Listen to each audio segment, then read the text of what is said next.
Oke, assalamualaikum warahmatullahi wabarakatuh. Salam pramuka. Nah, adik-adikku semua yang ada di rumah, untuk kali ini kakak mau kasih tutorial tentang bagaimana caranya mendirikan tenda sendirian. Wah, kok sendirian? Iya, jadi memang kadang-kadang kita perlu rekan-rekan untuk membuat tenda gitu ya. Jadi kerjasama itu dibutuhkan. Tapi kadang-kadang juga kita bisa juga loh membuat tenda sendirian. Tapi kita harus perhatikan dulu tenda apa yang kita buat. Kalau tenda regu sendirian agak sulit, bisa, tapi agak sulit. Kalau tenda bivak bisa juga sendirian ya, apalagi kalau dibantu dengan teman lebih mudah. Tentunya sama, tenda dum juga seperti itu. Tapi kali ini kakak mau coba bagaimana caranya membuat tenda dum sendirian. Nah, kebetulan untuk kali ini kakak menggunakan tenda dum, mereknya ini La Puma. Ini size-nya untuk 5-6 orang. Nah, ini kakak baru saja dapat tenda La Puma size-nya 5-6 orang. Gimana sih cara mendirikan tenda ini? Nah, kita perlu lihat dulu. Biasanya di tendanya itu ada petunjuk. Ya, ada petunjuknya, misalnya itu ukurannya berapa dan kapasitasnya berapa dan bentuknya yang paling utama nih, bentuknya bagaimana. Karena tenda dum itu jenisnya beda-beda. Ada yang dirangkainya atau dibuatnya atau didirikannya itu bawahnya dulu. Ada juga yang atasnya dulu atau covernya dulu, baru dalamnya tempat kita masuknya itu baru belakangan. Nah, kalau di sini sih kakak lihat nih ya, dari gambarnya itu tenda domnya itu ternyata didirikan dalamnya dulu ya, dan dia punya rangka frame dua batang ya, atau 2 kaki yang lurus ya, 4 kaki tapi itu ada 2 batang settingan ya. Nah, seperti inilah pokoknya ya. Kita coba dulu buka ya, biar kita lebih tahu lagi gimana sih bentuk tendanya. Nah, seperti ini. Kalau dilihat sih tendanya sering dipakai ya, berarti bermanfaat. Karena kalau punya tenda nggak dipakai ya sayang-sayang juga gitu kan ya. Nah, kalau dilihat dari bentuknya agak sedikit kotor ya berarti bermanfaat dipakai. Nah, adik-adik nggak perlu repot-repot mau naik gunung untuk berkemah. Sebenarnya sih kemah di depan rumah, kemah di halaman rumah gitu ya, ataupun kemahnya di lapangan sekitar rumah juga bisa. Kalau menggunakan tenda dum jauh lebih mudah. Nah, untuk kali ini kan kakak lagi coba membuat tendanya ini. Kalau kita lihat ya, ini adalah lapangan futsal ya, lapangan futsal. Jadi ceritanya kakak mau berkemah di lapangan futsal ini, karena kalau malam kan gak ada yang mainin ya. Pengen coba-coba berkemah di lapangan futsal seperti ini, apa jadinya ya? Tentunya insya Allah nggak kena bola ya, karena kan nggak ada yang main di sini kan. Tapi kita coba buka dulu nih tendanya nih. Wah, tapi rapi ya. Meskipun sering dipakai, tapi secara gulungannya rapi. Nah, ini bagus ya. Berarti kalau misalnya selesai menggunakan gitu ya, harus dikembalikan ke tempat semula atau diperbaiki dengan rapi, disimpan dengan rapi. Nah, kita perlu tahu dulu ada apa aja sih di dalam tenda ini, di dalam bungkusan tenda. Yang pertama tentunya ada covernya ya. Wah, ini ada plastiknya juga nih. Ini berarti cover atas nih atau cover bawah biar tidak rembes ke tanah ya. Biasanya kalau misalnya rumput atau lagi hujan gitu ya kan agak rembes. Nah, ini plastiknya mungkin buat bawahnya. Kita sisihkan dulu. Nah, ini adalah pasaknya nih. Banyak jumlah pasaknya, tapi minimal ada 6 ya, minimal ada 6. Bisa 4, 6, 8 juga boleh. Nah, pasaknya itu dari besi. Seperti ini. Nah, ini pasaknya. Ada banyak di sini disediakan. Kita sisihkan lagi ya. Nah, ini cover tendanya nih. Nih cover tendanya nih ya, warnanya kuning ya, bagus ya. Jadi kalau warna terang itu penting. Kenapa? Karena ketika kita berkemah itu biar tahu bahwa ternyata ada yang berkemah di situ gitu ya. Tapi kalau warnanya agak gelap ya nggak apa-apa juga. Tapi kalau naik gunung biasanya butuh warna yang cerah-cerah. Masuk tas kita, tas keril, kalau cerah itu bagus. Jadi pas naik gunung kelihatan sama teman-temannya. Oh, itu teman saya gitu. Jadi biar kelihatan. Nah, kita sudah lihat nih. Sudah lihat covernya, dan ini ada frame-nya. Tuh ya. Frame-nya ini harusnya ada 3 set ya. Yang bagian vertikal atau apa sih namanya sih? Dari ujung depan ke ujung belakang kanan, dan juga ujung depan ke ujung belakang kiri gitu ya, secara silang gitu ya. Nah, sekarang kita coba frame-nya buka dulu. Jangan-jangan frame-nya ada yang kurang atau ada yang patah. Maka kita perhatikan dulu frame-nya. Nah, kalau dilihat sih tendanya memang bagus ya, insya Allah sih kondisinya juga bagus gitu ya. Nah seperti ini. Harga tendanya berapa sih kalau seperti ini? Kalau tenda dom itu beragam ya. Jadi kita bisa mengeluarkan uang yang antara 400.000 ke atas lah ya, tergantung size sama mereknya tentunya ya. Ada yang size-nya itu untuk 2 orang aja juga ada.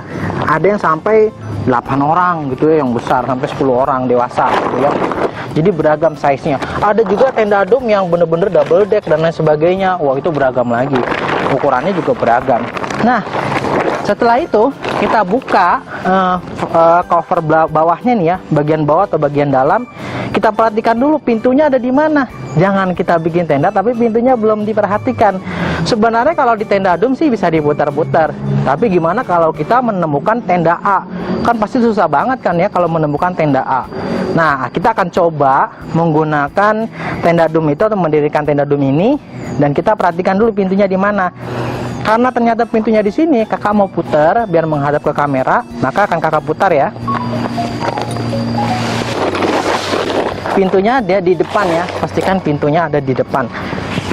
Nah seperti ini. Nah kalau sudah nih, kita sudah tahu nih letak mukanya di mana atau pintunya sebelah mana. Kita luruskan dulu, kita rapikan. Nah berikutnya adalah kita akan menyatukan frame tendanya itu. Kita akan pasangkan frame tendanya. Tapi sebelumnya, karena ini adalah tenda dom, berarti kita harus satukan persisinya dulu. Diagonal 1 dan diagonal 2, baru nanti bagian mukanya, bagian depan. Nah kita coba satukan dulu ya, kita buat dulu.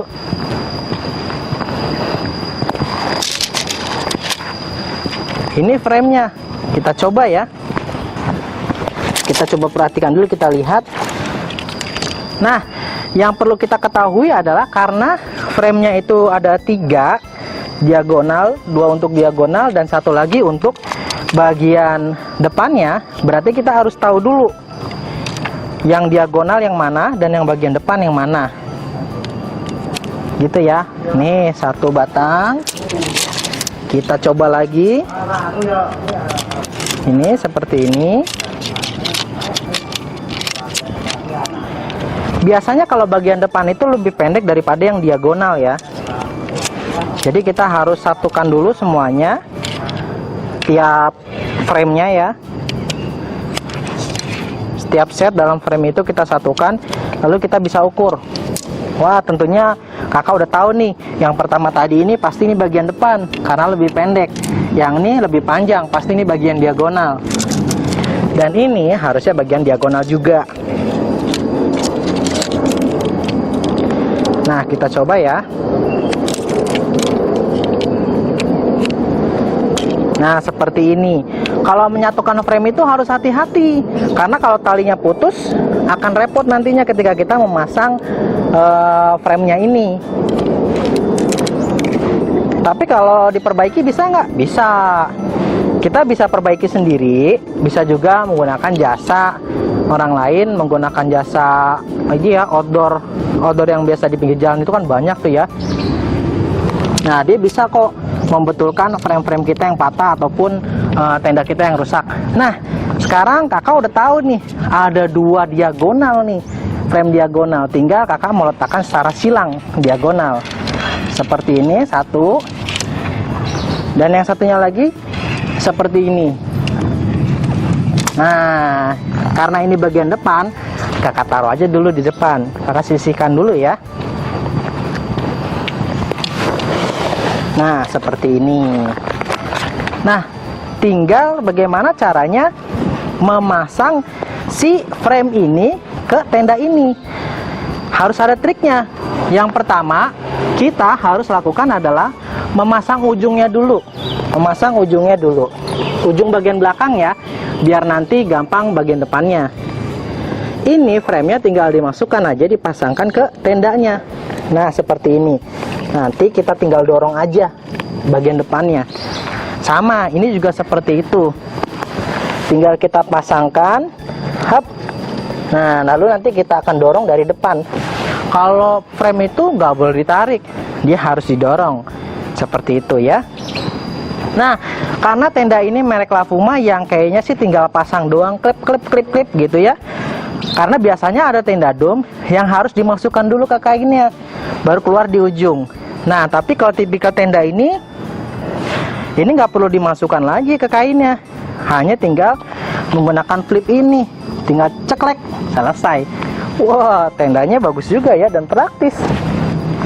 Sekarang kita coba pasang satu bagian ya, satu diagonal, yang bagian ini dulu deh. Nah, seperti ini. Kok nggak diceklekin dulu? Boleh. Atau diginin dulu boleh nggak Kak? Boleh juga. Mau coba diceklekin dulu atau dipasang dulu? Kita coba ini dulu ya. Nah, kita pasang sampai melengkung seperti ini.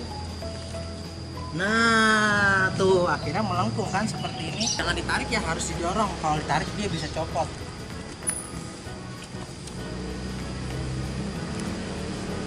Nah, sekarang kita mau coba dorong ke arah sana ya, karena yang di sana udah dipasang.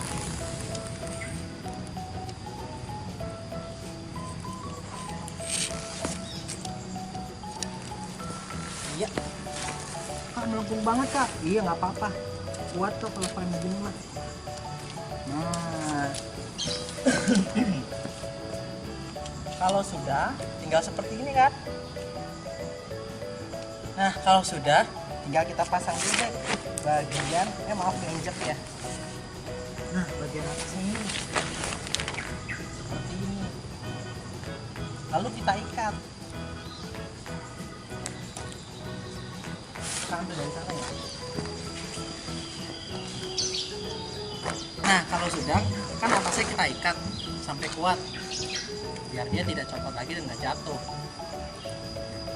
Kalau sudah, tinggal di flip aja deh, seperti ini. Tuh, cara ini lebih mudah. Kebetulan tendanya juga dapat tenda yang mudah ya. Kalau yang agak susah sedikit ya bisa juga, nggak apa-apa, nggak masalah.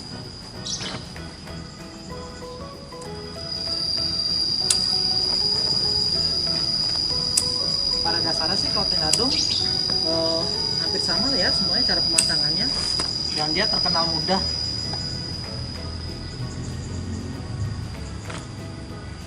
Makanya banyak orang yang lebih memilih tenda dom daripada tenda regu, tenda A gitu ya misalnya, ataupun tenda lainnya.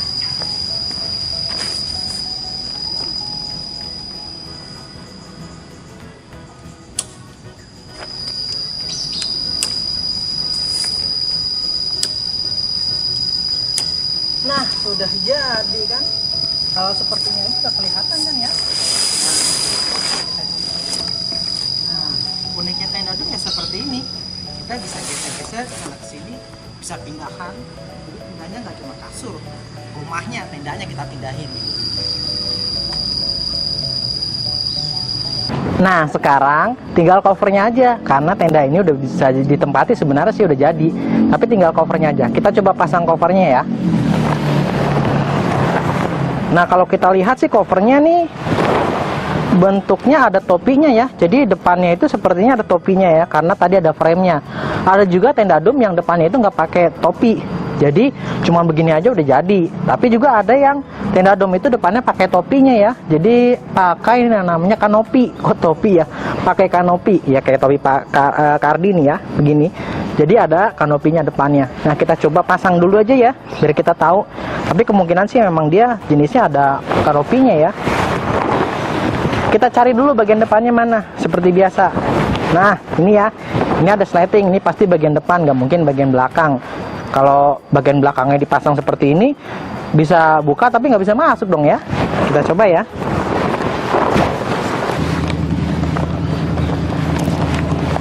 Nah, satu lagi bagian belakang. Iya, sudah. Tinggal bagian depan. Udah kelihatan kan ya, seperti ini. Tapi nanti bentuknya akan lebih rapi kalau kita pasang kanopinya. Ini udah jadi sebenarnya. Tapi kalau pakai kanopi kan akan lebih bagus lagi. Kita pasang ya kanopinya. Ini dia framenya. Ingat, kalau frame itu nggak boleh ditarik, harus didorong.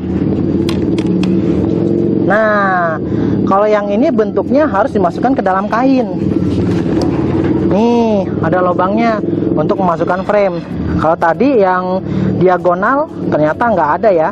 Kalau yang ini ada untuk kanopinya. Kita dorong pelan-pelan ya. Kita dorong pelan-pelan. Sebenarnya dipasang di saat tadi sebelum dibuat seperti ini juga nggak apa-apa. Tapi karena kakak juga baru tahu, oh ternyata ini tendanya ada kanopinya ya. Jadi kakak pasang sekarang. Tapi nggak apa-apa juga, nggak masalah. Nah, kita masukkan pelan-pelan nih, jangan sampai merusak tenda. Nah, kainnya kita tarik, frame-nya kita dorong. Kalau misalnya nyangkut, dicoba diurut-urut ya, biar tidak nyangkut dan dia tidak menusuk dan merusak. Seperti ini ya, pelan-pelan, supaya tendanya awet, terjaga dan tidak rusak. Nah, sepertinya udah sampai di ujung ya.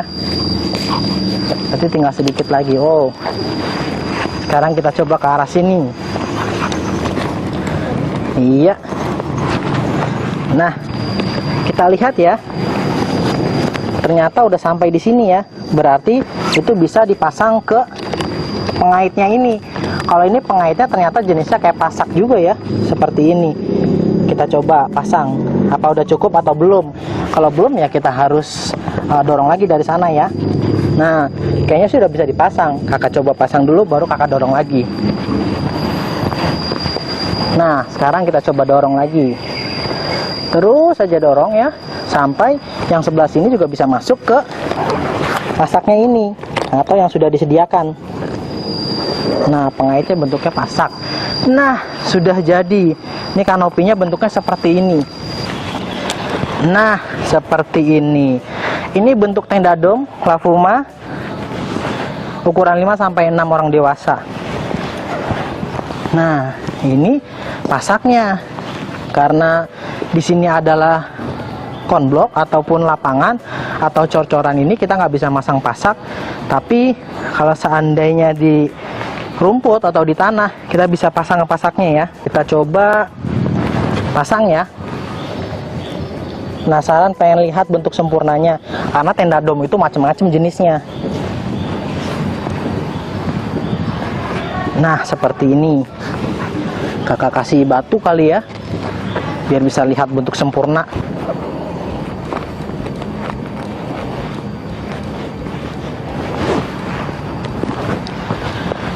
Nah,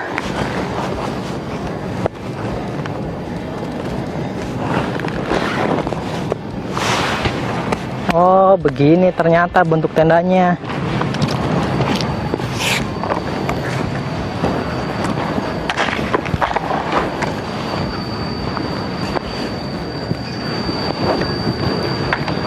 Kanan kiri kita periksa supaya benar-benar rapi. Dan sebenarnya kanan kirinya bisa kita letakkan pasak, kita pasang pasak di ujung-ujung ini, biar kalau angin kencang itu nggak terbang nih tendanya. Dan juga supaya makin kokoh tendanya ini, makin kelihatan lebih kokoh ya, lebih kekar gitu ya.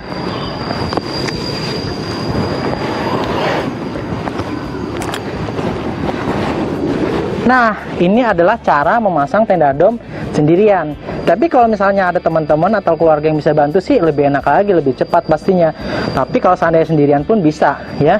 Jadi meskipun kita sendirian, asal kita berani, kita berusaha, insya Allah pasti bisa. Dan ini adalah cara memasang tenda dom sendirian ya. Jadi bisa dicoba di rumah, bisa dipraktekkan, dan insya Allah semuanya pasti bisa.